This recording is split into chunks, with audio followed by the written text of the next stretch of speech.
LaMarcus, welcome to Australia. We were just talking about it before we went live, your coffee situation. So tell me, you just had a mocha? Yeah. What is it? So we call it a mocha.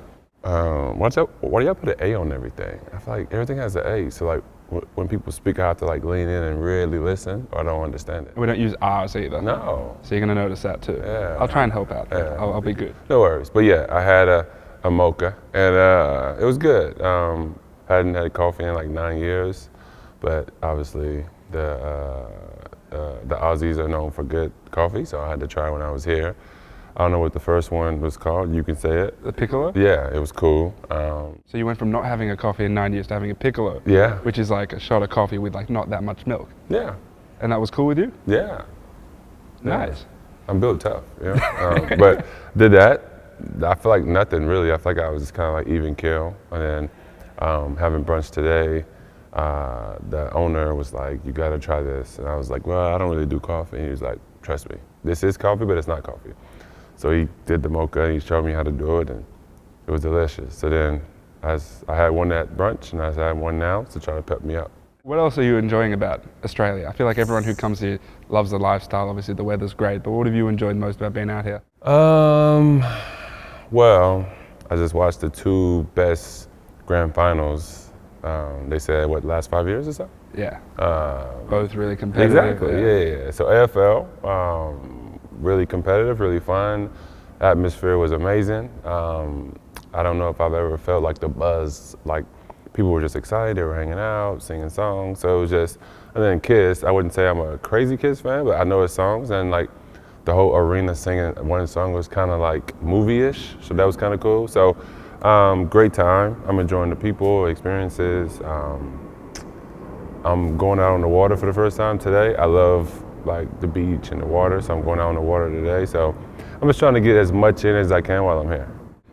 You saw an NBL game as well. You were at the season opener. Yeah. What did you think about not just like the style, but also the standard, like the level of play in the NBL that you've seen so far? Yeah, it was good. I felt like it was competitive. I felt like guys played the right way. Like I'm more of a do guys play the right way? Like, are they taking terrible shots? Are they getting their guys involved? Is the point guard just jacking up dumb shots? But both teams played the right way. You know, like they got people involved. Like it was very competitive. It was the first game, so guys are gonna be a little rusty. But it was still a good game. The fans were into it. It was packed. There was energy in the building. So I thought it was a great experience. It's interesting you say that, because I feel like a lot of people who come here, they mention the physicality and the fact that things are more structured here. Yeah. The ball whips around a little bit more. In America, it's a lot of one-on-one stuff. It's very AAU style. Spurs. True. So I'm gonna see it differently, right? You don't really you got controlled one-on-one in the Spurs offense. So for the Spurs, it's ball movement. It's more of a European style play. So that's why for me, I look for that now, because I understand that makes the game better. That makes, you know, offense easier. And then I was drafted in 2006. That's when big men were valued more. So KG, physical. You know, I'm going up against Zach Randolph in practice, physical. So to me, it doesn't look physical because I've seen worse. I've played in worse. To me, you know, are comparable. So obviously, it's a little bit more contact on the guards and things like that. But I wouldn't say it's like dramatic to me. Like I feel like when I first got drafted, that's kind of how it was a little bit. Is it weird watching the NBA right now where bigs, I think outside of like a few bigs, obviously it's Jokic, Embiid, these sorts of guys, they're prioritized. Outside of that, I think 3 bigs were drafted in the last draft. They're just not prioritized in the same way, as in like 3 like legitimate centers were drafted.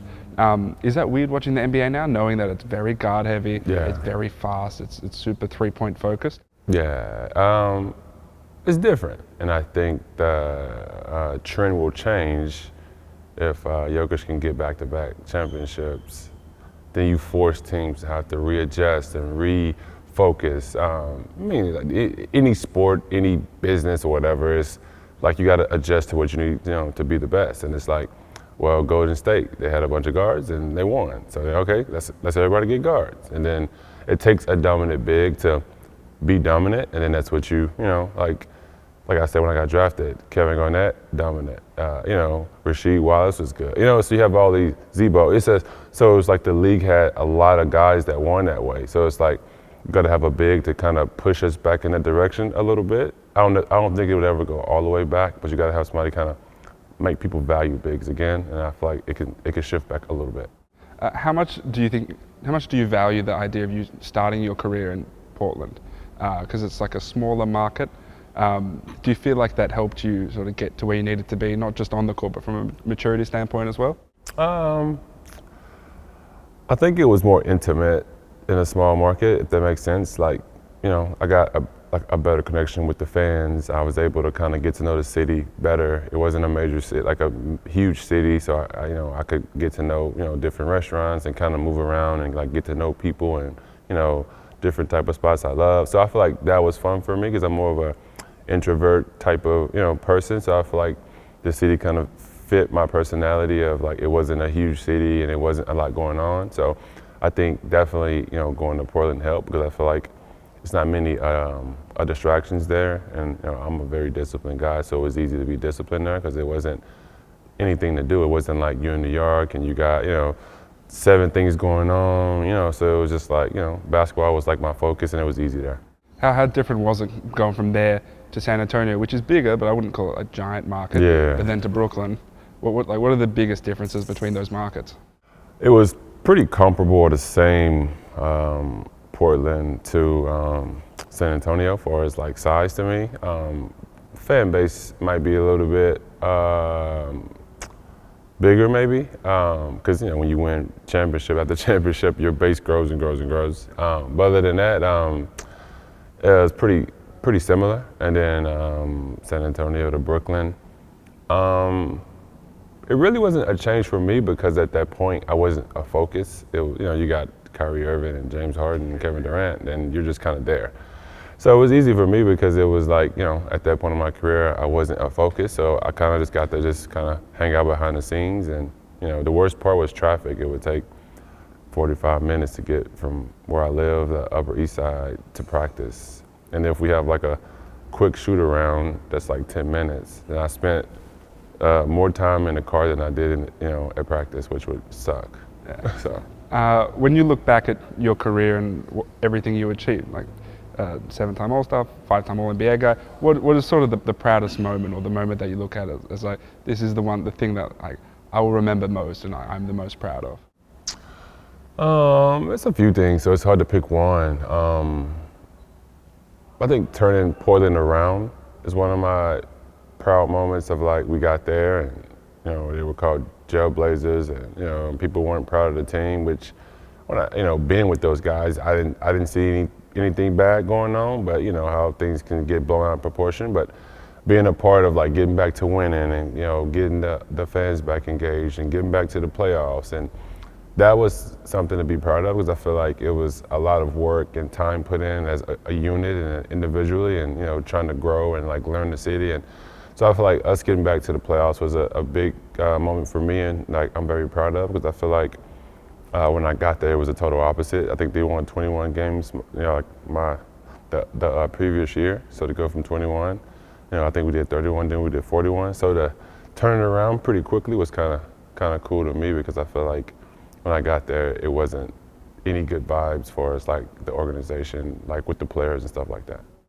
Yeah, interesting, because obviously you were there with Dame and you guys sort of made Portland like... Yeah, pre-Dame. I'm talking about like pre-Dame, of course. The B-Roy time. Yeah, that's when I'm talking about we turned it around. Like people don't remember that time. Like Rudy Fernandez. Yeah, exactly. Yeah. So we had to rebuild it up, and then Dame helped. It got fun as well, didn't it? Yeah, it was really fun. And Dame helped keep us there and get us back there because we lost some guys, so we dipped for a year. We got Dame, and then we got back up there. So he helped elevate us back up. But the first original group, Sergio Rodriguez, Rudy Fernandez, Travis Outlaw, Brandon Roy, like that group got the torch back burning, and then we kind of, got it going.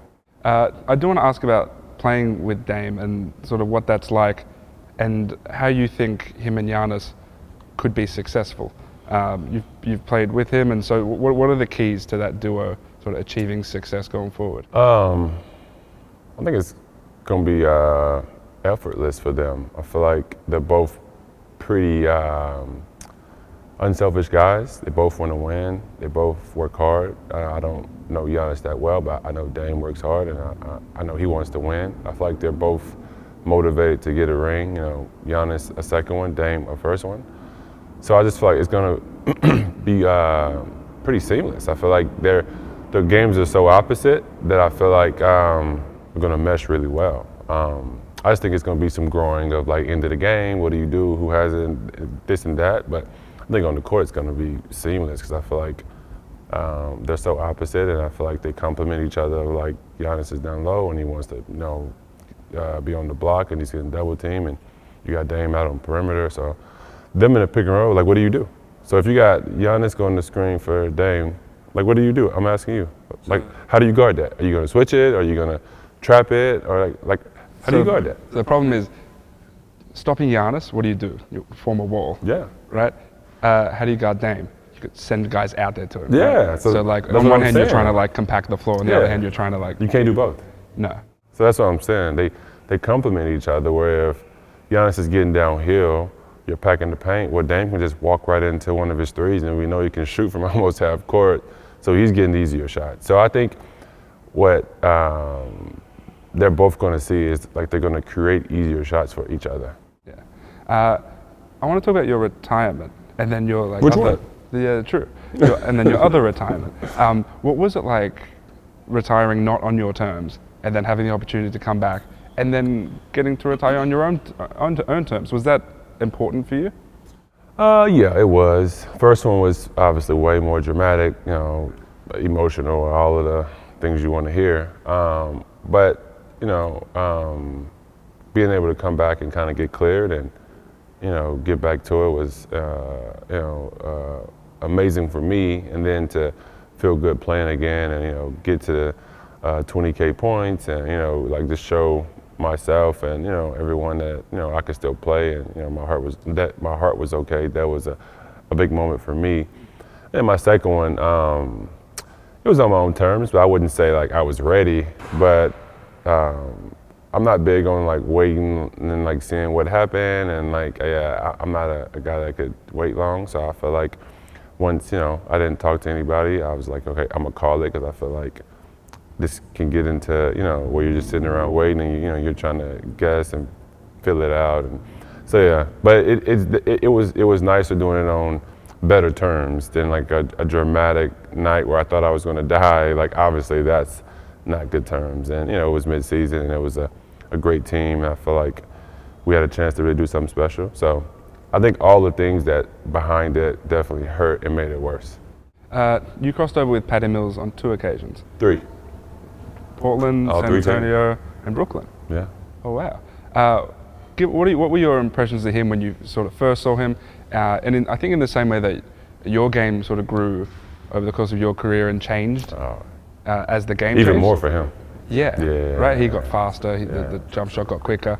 Found his niche. Yeah. Yeah. So what was it like, sort of watching his growth as well, especially as like a smaller guard? There aren't that many guards that are sort of 6'1" and under left in the league. Didn't they play that long? Yeah. No, I met him, and obviously, everyone that knows Patty is you can't not like him. Like, great energy, good vibes, happy guy, very supportive. So right away, I was drawn to him. We had a good friendship, and he didn't really get much opportunity in Portland, so I felt bad for him because I feel like he didn't really fit into what they wanted to do and how they wanted to play. So I was excited when he got to San Antonio and they played more of the style that he fits into.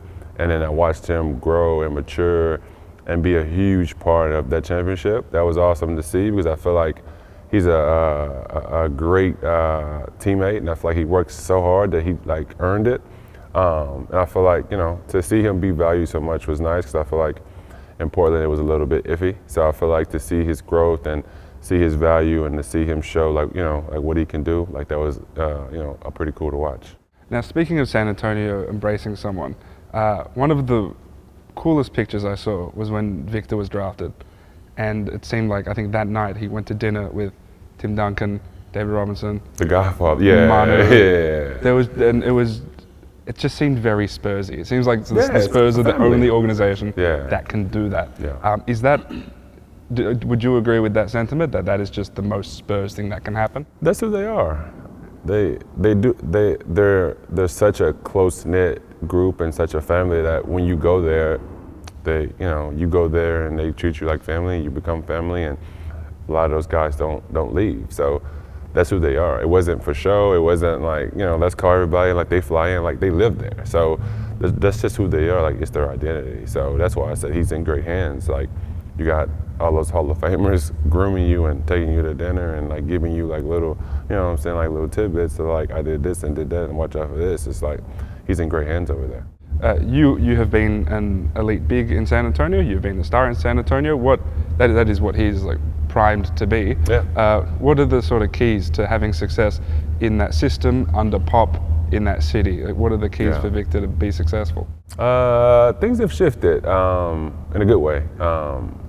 Like the system has changed a little bit. It still moved the ball, but I think it's more like letting guys play their game and a little bit more ISO, which you have to have. But I think it's just Pop already said he wants to understand Victor and understand who he is as a person and understand how he wants to be used. And I think a coach admitting I need to understand this person more is the first step. Like, no other coach is gonna be like, I want to understand him. They're gonna be like, put him up there and he better go get 20. Like, he's like, no, I want to understand him. I want to make sure he's comfortable. And that's the first step, is like, let's get him here, let's get him comfortable, so then he can grow in a safe environment and he can, nourish. So I think it's gonna be fine. It's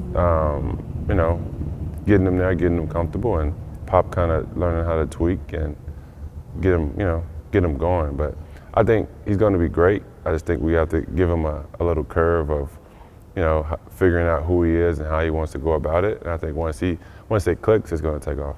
I want to end with a question that I hadn't planned, but since you challenged me before, I want to challenge you. Guarding Damian Lillard would be very difficult, obviously. Okay. But you spoke about, if you want to have success, you've got to beat the champions, right? And that is the Nuggets, and that is Jamal Murray and Nikola Jokic. That sort of their pick and roll, the dribble handoff stuff. Yeah. How do you guard that?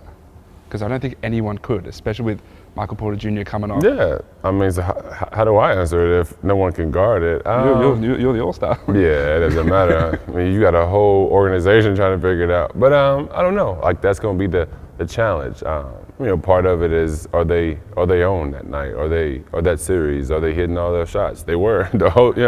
So, like, are they tired, or are they beat up from like the previous series? It's a lot of factors that factor into that. But I don't know. Like, you gotta mix it up. Like, I think I'm big on like not doing one thing the whole time, because as a player who like scored a lot, if I can read it, then I'm gonna pick you apart because I know what's coming.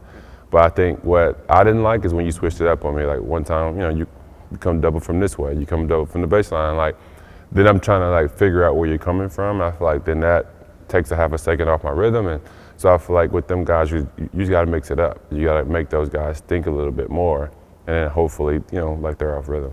Look, I feel like I can talk basketball with you all day, but I'm not going to keep you. Yeah, thank you for your time, and I hope you enjoy the rest of your time in Australia. Yeah, thank you. Thank you, sir. Yeah, for sure.